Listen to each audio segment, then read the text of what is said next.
So, one person's smart is another person's dumbest idea ever. At Synod, 23 particularly, we saw a pastor who was the reporter for a Conservative majority report motion say to his fellow Conservatives with tears, "Don't be jerks about it." We also witnessed a respected centrist, or maybe centrist progressive pastor who was very knowledgeable about the situation say outright, "This is going in the direction of punitive. This is punitive." He said that of a motion in the conservative direction. And another speaker gave a personal description of his changes in perspective on issues of sexuality. And he covered at least a decade, if I remember right, maybe more. And as he finished that story, he called for more time because he was recognizing that it takes time to process these kinds of things. So those are three highlights I want to put in mind as I create this video today. And as I continue thinking about what is happening in our denomination as a whole, and as I continue doing that with an eye to kind of waking us up to what's going on. Paul Vanderklay, in a video that I will link, lays out a theory about an assumption of progressivism. And he said this before, and that assumption of progressivism goes like this: everyone will eventually get to understand things like we do, in the same way that we do. And his theory is that that is no longer getting traction with those in the middle, the moderates as he categorizes them. And I think he's correct on that thesis. I see it. I feel it in myself even. And it's an important pause, an important reason to pause and think. From where I sit up here in Canada, the US election in 2016 was the first indication of a tectonic North American cultural shift, and it was grinding that assumption I've just mentioned under a bigger tectonic plate. To me, Synods 22 and 23 are aftershocks to that cultural quake. I see them as related, connected, as in there's a movement by what I call the returnists to make the church great again. It's the same movement. So here's an area where first the progressives, but then also particularly the returnists, should and have to examine how affected they are by trends in secular culture, which both groups have put into Christian language and which they are convicted about. They have to look at what's really going on here. If you are pressing this through Synod as a result of a secular movement in the wider culture, you have something to think about and something to explain. A little aside here after that serious comment is that I love sitting here behind my keyboard and watching videos and thinking about these things and waiting for a time when Paul reaches a fame and fortune level where he actually needs staff. I think he's on the edge of that with his recent membership move. And when that happens, I'm going to offer to come on staff and to make summary or thumbnail videos of his videos. And mine will always be less than a quarter of an hour. And they will be called something like, what Paul gets in this video is XYZ.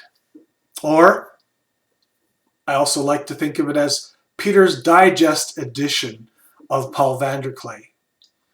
And I hope you're laughing at this, Paul, if you get to consume it. back to my content. Part of our shock, and I say our because I fit in the progressive but not yet affirming label end of things.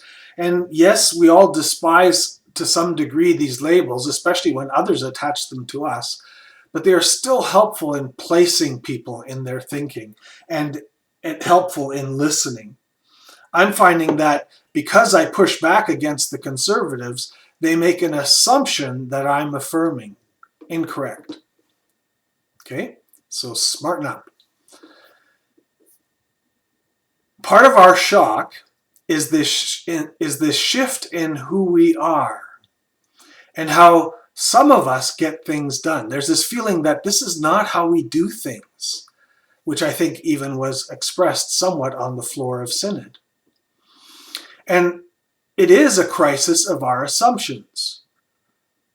If we have an assumption as progressives that we talk things out and that we sit down at the table and we work them out face to face, as again, I repeat, apparently was successful at some level at the Synod committees,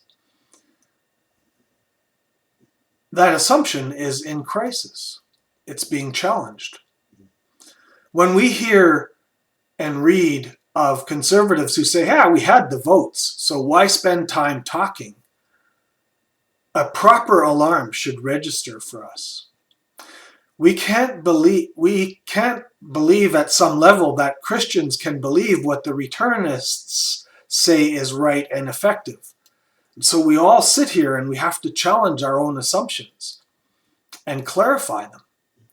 We progressives and moderates have work to do here, not just in getting through all that ourselves, but more seriously in actively articulating our beliefs and carefully challenging the beliefs and behaviors that we think are not appropriate, like being jerks about it. So this post is a call to reflection and action on all moderates. For moderate conservatives, meaning you have, again, to explain the label, you have no trouble with the actual outcome of the decisions of recent synods, the actual content of them. Are you okay with the semi-inquisitional clean the house approach toward those who need time to think about all of this?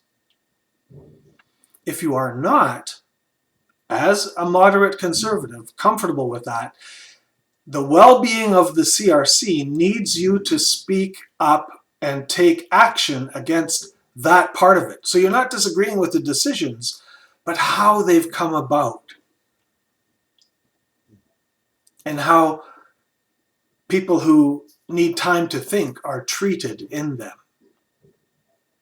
For moderate progressives, it's a little different. A moderate progressive, I mean you're not good with parts of the decisions of recent synods, particularly the elevating of an understanding of one word in the catechism to mean something those who do not agree same-sex marriage individuals should be office holders in the CRC hold forth. But you are okay with what is called welcoming of all to be part of the worshiping community. That's how I see a moderate progressive.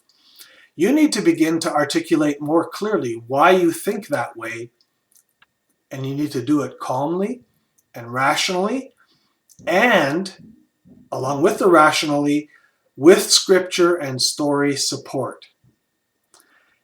And you need to do it in language that this other culture, the returnists, can understand. You can't use revisionist language because that'll plug their ears right away. They will not understand that, as I've experienced. And you also need to get some grieving done with before it's too late. And the floor of Synod is not a place to grieve publicly. That's my call today. The middle needs to rise up. The middle from both sides of the center of the division here. So, one person's smart is another person's dumb. and they need to learn to talk to each other. If any of us, if all of us on all sides value the Christian Reformed Church and her values and what she stands for and her history.